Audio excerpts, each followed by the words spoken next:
Hi, hello, how are you? If you are new, welcome. If you are returning, welcome back. We are going to discuss annotations from the Renegades series by Marissa Meyer that we've been reading for, almost for the last month. We just finished the third book in the series altogether, so be sure to go check that out on the Instagram account. Link will be in the description of this video, so be sure to go check it out. So let's start with the annotations of the first book, Renegades. Here we go. These annotations again are just from the first book of the Renegade series, Renegades by Marissa Meyer. Again, these are just annotations. If you want more than just the annotations, be sure to go check out the book series at your local library. Go see if they have it, and if not, see if one of your friends has the book and you can borrow it from them. Or even better yet, if one of your friends has the entire series, the 3-book set, you can borrow it. Either that or support your local library and go check it out at the library.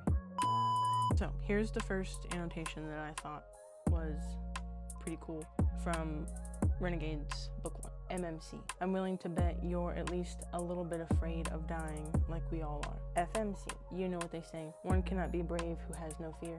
How can we expect people to change if we don't give them the chance to?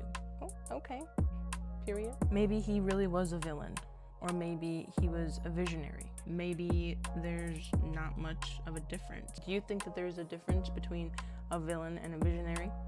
Or better yet, a hero and a villain, or a hero and a visionary? I feel like they all at least sacrifice something, if not everything. All revolutions come with death. Some must die so that others might have life. It is a tragedy, but it is also the truth. But then, how much do we really know anyone? Can we say with absolute certainty that we even truly know ourselves? I feel like that one's true because you never really do know much of anyone, and sometimes it takes years to even get to know yourself because people are constantly changing, you're constantly changing. So this one I wrote down because it was funny.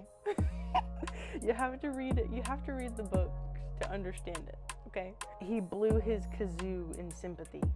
The scene, I can imagine it in my head, and the next one, knowledge is power. Be careful, little nightmare. I mean, you'll understand the later. We'll get to that later. What if the lines weren't so clearly drawn? What if she wasn't either a hero or a villain? What if she was both? I feel like we both have a little bit of hero, a little bit of villain inside of us all. Some more hero than others, some more villain than others. But some of us also have that little, sprinkle of both. It's not always 50-50. Some of us, have, like I said, some of us have more of hero, some of us have more of villain. It just depends. But some of us have just a mixture of both. And that's okay. It's difficult to give things up once you know what they've been through.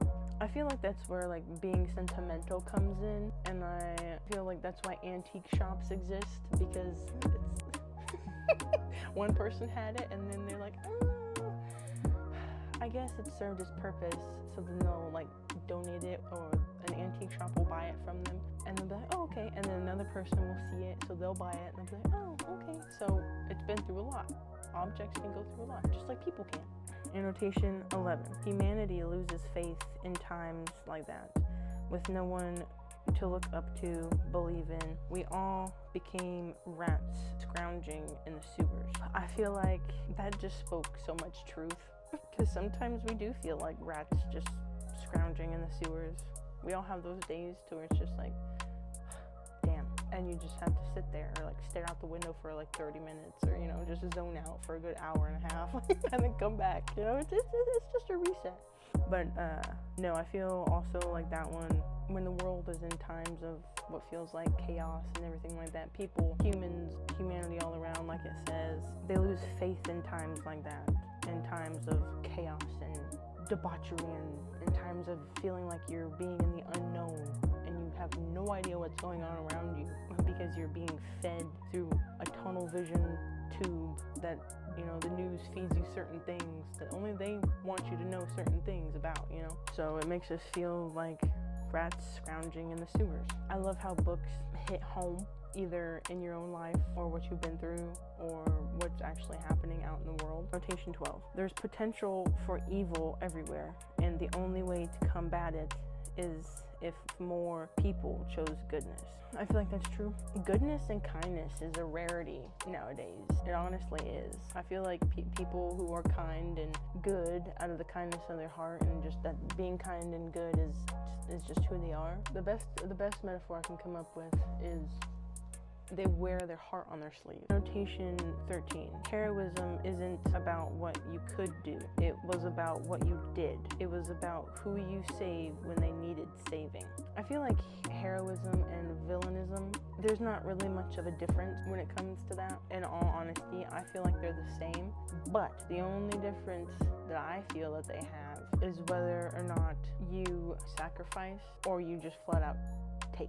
Maybe, I don't know, maybe it's catch-22. Maybe there really is no difference between heroism and villainism. I don't know. Because you can be a hero and be a villain. You can be a villain and be a hero. I don't know. What do you think? Annotation 14. And if revenge doesn't bring you joy, it's not joy that I'm looking for. So this one, I think I wrote this one down because I feel like people search for revenge more than anything else, and a good majority of the time it's not revenge that they're seeking. For example, the FMC in this one. If you read the series, you'll know. But let's just say something happened to her and she does what she does and everything like that, and then something happens, and everything that she went through to get to the part where something happens, revenge doesn't become revenge that she's looking for. It becomes something entirely different. It's just to know and to feel that, and to be reminded that it's a waste of time to be vengeful, to try and, you know, an eye for an eye, a tooth for a tooth. Like, no, they'll get theirs. Don't worry. You just gotta sit back and watch. Pop your popcorn, drink your drink, whether it be from a big girl cup or a little sippy cup. You know what I mean? They'll get theirs. Don't worry. Annotation 15. So much of her childhood was lost in a haze of pain and loss, mourning and anger, betrayal and sadness. So raw, there were entire days in which she couldn't summon the energy to eat or even cry. Tired nights when the shadows terrorized her, the one source of light in those first few months, the only real family she had left. That I felt in my soul. You almost had me, Miss Meyer, with that with that little snippet, a paragraph, okay? That I can relate to on a very, very deep level, and that's all I'll say about that. There are many dangerous people in this world, but there are also many good people, brave people. No matter how bad things get, we have to remember that. And that's true. That's true. Not all people are bad, not all people are good, you know? Everybody's different for a good reason, because if we were all the same, that'd be boring. Who wants to be like the next person in line? Not me. What? Individuality, you know, is good. You don't see a lot of individuality. It's just a lot of the same stuff, you know, boring colors and everything like that. Psychometry, the ability to see into an object's past. So this one right here brings us back to this annotation. It's difficult to give things up once you know what they've been through. I have no words. Those two go hand in hand. They say probation, I hear vacation. That one just goes back to the annotation, he blew his kazoo in sympathy. Just like those two go hand in hand.